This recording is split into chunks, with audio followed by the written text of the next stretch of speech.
ತರಗತಿಯಲ್ಲಿ ನಾವು ಸಮಾಜ ವಿಜ್ಞಾನ ವಿಷಯಕ್ಕೆ ಸಂಬಂಧಿಸಿದಂತೆ ಭಾರತಕ್ಕೆ ಯುರೋಪಿಯನ್ನರ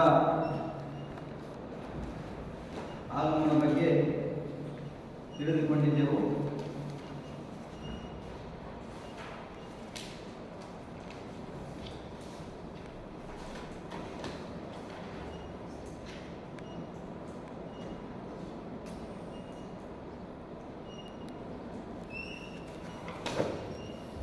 ಯಾವುದೇ ಒಂದು ಮೆಥಡ್ ಮಾತ್ರ ಮಾಡಬೇಕು ಆಯ್ತಾ, ಇನ್ನೊಂದು ಮೆಥಡ್ ಇನ್ನೊಂದು ಸಲ ಮಾಡೋಣ. ಇಂದಿನ ತರಗತಿಯಲ್ಲಿ ನಾವು ಬ್ರಿಟಿಷರು ಮಾಡಿದಂಥ ಕ್ಲಾಸೀಕರಣದ ಬಗ್ಗೆ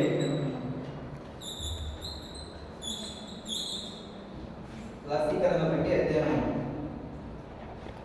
ವಿದ್ಯಾರ್ಥಿಗಳೇ, ಕಳೆದ ತರಗತಿಯಲ್ಲಿ ನಾವು ಭಾರತಕ್ಕೆ ಬಂದ ಬ್ರಿಟಿಷರು ಭದ್ರವಾಗಿ ನೆಲೆಯೂರಿದರು. ಬ್ರಿಟಿಷರು ಭಾರತದಲ್ಲಿ ನೆಲೆಸಿದ ಪ್ರದೇಶಗಳು ಏಕೆ ಬಂದರು, ಯಾವಾಗ ಬಂದರು ಎಂದು ಕಳೆದ ತರಗತಿಯಲ್ಲಿ ಅಧ್ಯಯನ ಮಾಡಿದರು. ಆದರೆ ಇಂದಿನ ತರಗತಿಯಲ್ಲಿ ಬ್ರಿಟಿಷರು ಮಾಡಿದಂಥ ಕ್ಲಾಸೀಕರಣದ ಬಗ್ಗೆ ನೋಡೋಣ. ಕ್ಲಾಸಿ ಎಂಬ ಸ್ಥಳ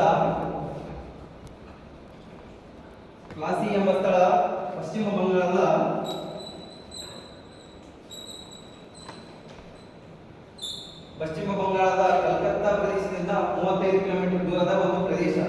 ಕ್ಲಾಸಿ ಎಂಬ ಸ್ಥಳ ಕಲ್ಕತ್ತಾ ಪ್ರದೇಶದ 35 ಕಿಲೋಮೀಟರ್ ದೂರದ ಒಂದು ಪ್ರದೇಶ.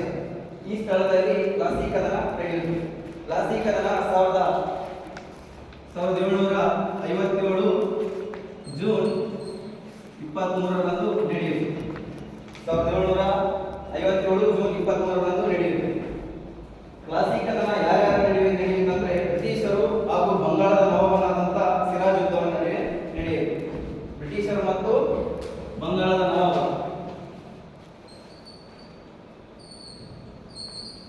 ಬ್ರಿಟಿಷರು ಮತ್ತು ಬಂಗಾಳದ ನವಾಬ ಸಿರಾಜುದ್ದೌಲಾ.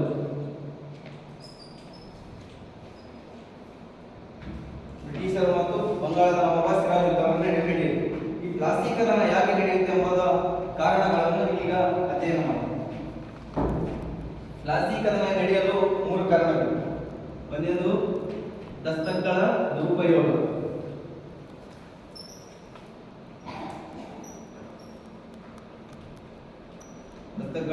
ಎರಡನೇದು ಅನುಮತಿ ಇಲ್ಲದೆ ಕೋಟೆಗಳ ದುರಸ್ತಿ.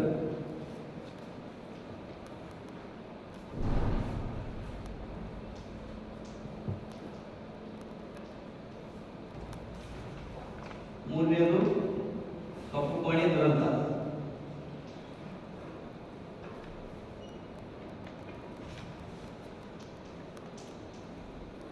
ಈ 3 ಕಾರಣದಿಂದ ಕ್ಲಾಸೀಕರಣ ನಡೆಯುತ್ತೆ. ಒಂದನೇ ಕಾರಣ ದಸ್ತಕ್ ಎಂದರೆ ತೆರಿಗೆ ರಹಿತ ಪರವಾನಗಿ ಎಂದರ್ಥ, ಅಂದರೆ ಫ್ರೀ ಪಾಸ್ ಎಂದರ್ಥ. ಈಗ ಸರಕುಗಳನ್ನು ಒಂದು ಬೇರೆ ದೇಶದಿಂದ ನಮ್ಮ ದೇಶಕ್ಕೆ ಆಮದು ರಫ್ತು ಮಾಡಿಕೊಳ್ಳಕ್ಕೆ ಈ ದಸ್ತಕ್ ಅಂದರೆ ನವಾಬರು ಮೊಘಲರು ಅವರು ಫ್ರೀ ಪಾಸ್ ಬ್ರಿಟಿಷರಿಗೆ ತಗೊಂಡ್ಬರ್ಬೋದು, ಕಳಿಸ್ಬೋದು ಅಂತ ಫ್ರೀ ಆಗಿ ದಸ್ತಕ್ ಎಂಬ ಫ್ರೀ ಪಾಸ್ ಅನ್ನು ಪರವಾನಗಿ ಪತ್ರವನ್ನು ಬ್ರಿಟಿಷರಿಗೆ ನೀಡಿದರು. ಆ ಬ್ರಿಟಿಷರು ಈ ದಸ್ತಕ್ಗಳನ್ನು ದುರುಪಯೋಗಪಡಿಸಿಕೊಂಡರು. ಹೇಗಂತಂದ್ರೆ ಅವ್ರ ರಾಜರು ತಮ್ಮ ವೈಯಕ್ತಿಕವಾಗಿ ತಮ್ಮ ಹಡಗುಗಳನ್ನು ವೈಯಕ್ತಿಕವಾಗಿ ದುರುಪಯೋಗಪಡಿಸಿಕೊಂಡರು. ಇದರಿಂದ ಅಲ್ಲಿನ ನವಾಬನಾದಂಥ ಸಿರಾಜನು ಆಕ್ರೋಶಕ್ಕೆ ಒಳಗಾದನು. ದಸ್ತಕ್ಗಳ ದುರುಪಯೋಗಪಡಿಸಿಕೊಂಡಿದ್ದರಿಂದ ಆಕ್ರೋಶಕ್ಕೆ ಸಿರಾಜನು ಒಳಗಾದನು. ಇದು ಒಂದು ಕಾರಣ. ಅನುಮತಿ ಇಲ್ಲದೆ ಕೋಟೆಗಳ ದುರಸ್ತಿ ಅಂದರೆ ಬ್ರಿಟಿಷರು ಫ್ರೆಂಚರ ಭಯದಿಂದ ಕೋಟೆಗಳನ್ನು ಭದ್ರಪಡಿಸಿಕೊಂಡರು. ಅಲ್ಲಿ ಕೋಟೆಗಳನ್ನು ಕಟ್ಟಿ ಅದರೊಳಗಡೆ ಫಿರಂಗಿಗಳನ್ನು ಆಯುಧಗಳನ್ನು ಇಟ್ಟುಕೊಂಡಿದ್ದರು. ಸಿರಾಜನ ಅನುಮತಿ ಇಲ್ಲದೆ ಆಯುಧಗಳನ್ನು ಇಟ್ಟುಕೊಂಡಿದ್ದರು. ಸಿರಾಜನು ಈ ವ್ಯವಸ್ಥೆ ಸರಿಯಿಲ್ಲ ಎಂದು ಅದನ್ನೆಲ್ಲ ಹೊರಗಾಕಿ ಅಂತಂದು ಹೇಳಿದರು. ಆದರೆ ಬ್ರಿಟಿಷರು ಸಿರಾಜನ ಮಾತಿಗೆ ಅನುಮತಿಸದೆ ಅದನ್ನು ವಿರುದ್ಧ ವ್ಯಕ್ತಪಡಿಸಿದರು. ಆದ್ದರಿಂದ ಇದು ಒಂದು ಕಾರಣ. ನಂತರ ಕಪ್ಪು ಕೋಣೆ ದುರಂತ. ಬ್ರಿಟಿಷರು ಫೋರ್ಟ್ ವಿಲಿಯಂ ಕೋಟೆಯನ್ನು ಕಟ್ಟಿದ್ದರು. ಅಲ್ಲಿ ಅಲ್ಲಿ ಸಿರಾಜನು ಆ ಕೋಟೆಯಲ್ಲಿ ವಶಪಡಿಸಿಕೊಂಡು ಅಲ್ಲಿನ ಬ್ರಿಟಿಷ್ ಅಧಿಕಾರಿಗಳು ಎಷ್ಟಂತಂದ್ರೆ 146 ಬ್ರಿಟಿಷ್ ಅಧಿಕಾರಿಗಳನ್ನು ಸಿರಾಜನು ಸೆರೆ ಹಿಡಿದು ಅವರನ್ನು ಒಂದು ಚಿಕ್ಕ ಕೋಣೆಯಲ್ಲಿ ಬಂಧಿಸಿದನು. ಆ ಕೋಣೆಯಲ್ಲಿ ಬಂಧಿಸಿ ಅಲ್ಲಿ ಕೆಲವು ಜನ ಚಿಕ್ಕ ಕೋಣೆ ಆದ್ರಿಂದ ಎಲ್ಲ ಜನರು ಅಂದ್ರೆ ಬಹಳಷ್ಟು ಜನರು ಅಸುನೀಗಿದರು. ಅದರಲ್ಲಿ 146 ಜನರಲ್ಲಿ ಅಸುನೀಗಿದವರು 123 ಜನ, ಬದುಕುಳಿದವರು 23 ಜನ ಮಾತ್ರ. ಈ 23 ಜನ ಮಾತ್ರ ಈ ಮೂರು ಕಾರಣದಿಂದ ಈ ಕಾರಣದಿಂದ ಬ್ರಿಟಿಷ್ ಅಧಿಕಾರಿಯಾದಂತಹ ರಾಬರ್ಟ್ ಕ್ಲೈವ್ ಕೆರಳಿ ಆಕ್ರೋಶ ವ್ಯಕ್ತಪಡಿಸಿ ಮದ್ರಾಸ್ನಲ್ಲಿ ಇರ್ತಕ್ಕಂಥ ರಾಬರ್ಟ್ ಕ್ಲೈವ್ ಬಂಗಾಳಕ್ಕೆ ಬಂದು ಆಮೇಲೆ ನಂತರ ಬಂಗಾಳಕ್ಕೆ ಬಂದು ಯುದ್ಧಕ್ಕೆ ಸಿದ್ಧನಾದ ಬಂಗಾಳಕ್ಕೆ ಬಂದ ನಂತರ ಬ್ರಿಟಿಷರ ಸಿರಾಜನ ಸೇನಾಪತಿ ಯಾರು? ಮಿರ್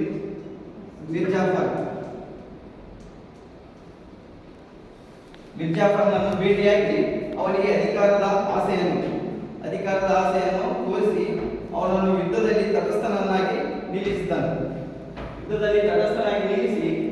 ಈ ಕ್ಲಾಸೀಕರಣದಲ್ಲಿ ಬ್ರಿಟಿಷರ ಕುತಂತ್ರದಿಂದ ಸಿರಾಜುದ್ದೌಲನು ಅಸುನೀಗಿದನು, ಬಂಧುವುದನ್ನು ಸತ್ತನು. ಹೀಗೆ ಕ್ಲಾಸೀಕರಣವು 1757 ಜೂನ್ 23ರಂದು ನಡೆದು ಬ್ರಿಟಿಷರು ಇದರಲ್ಲಿ ಜಯ ಸಾಧಿಸಿದರು. ಸಿರಾಜುದ್ದೌಲನು ಕೊಲೆಗೀಡಾದನು. ಹೀಗೆ ಕ್ಲಾಸೀಕರಣವು ಅಂತಿಮವಾಯಿತು. ವಿದ್ಯಾರ್ಥಿಗಳೇ, ಇಂದಿನ ತರಗತಿಯಲ್ಲಿ ನಾವು ಕ್ಲಾಸೀಕರಣದ ಬಗ್ಗೆ ಅಧ್ಯಯನ ಮಾಡಿದೆವು. ಈಗ ನೀವು ಎಷ್ಟರ ಮಟ್ಟಿಗೆ ತಿಳಿದುಕೊಂಡಿದ್ದೀರಿ ಎಂದು ಕೆಲವು ಪ್ರಶ್ನೆಗಳ ಮೂಲಕ ನಾನು ನಿಮ್ಮನ್ನು ಪರೀಕ್ಷಿಸುತ್ತೇನೆ. ಮೊದಲನೇದಾಗಿ, ಕ್ಲಾಸೀಕರಣ ಎಲ್ಲಿ ನಡೆಯಿತು, ಯಾವಾಗ ನಡೆಯಿತು, ಎಷ್ಟರಲ್ಲಿ ನಡೆಯಿತು, ಅಲ್ಲಿನ ಯಾರ್ಯಾರ ನಡುವೆ ನಡೆಯಿತು, ಅದಕ್ಕೆ ಕಾರಣಗಳೇನು ಎಂಬುದರ ಬಗ್ಗೆ ತಿಳಿದುಕೊಂಡೆವು. ಕೆಲವೊಂದಿಷ್ಟು ಪ್ರಶ್ನೆಗಳನ್ನು ಕೇಳುವೆನು.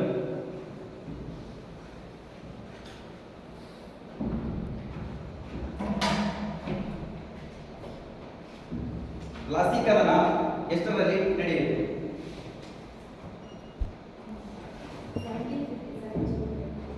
Very good.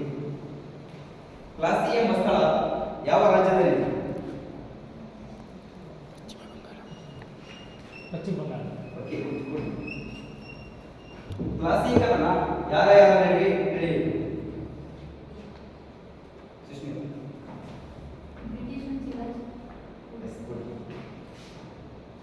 ದಸ್ತಕ್ ಎಂದರೆ ಏನು?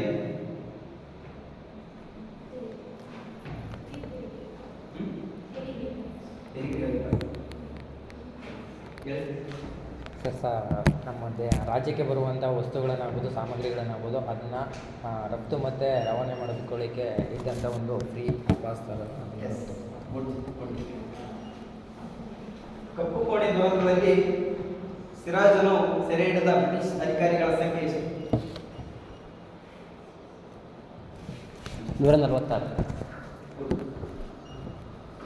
ಹಾಗಾದರೆ ಅಲ್ಲಿ ಬದುಕುಳಿದ ಬ್ರಿಟಿಷರ ಸಂಖ್ಯೆ ಎಷ್ಟು?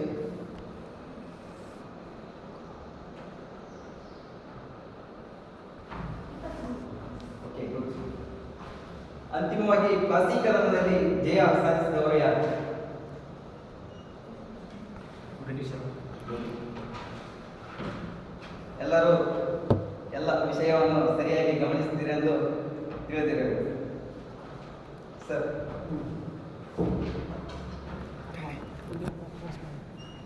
ಪ್ರಶ್ನೆಗಳು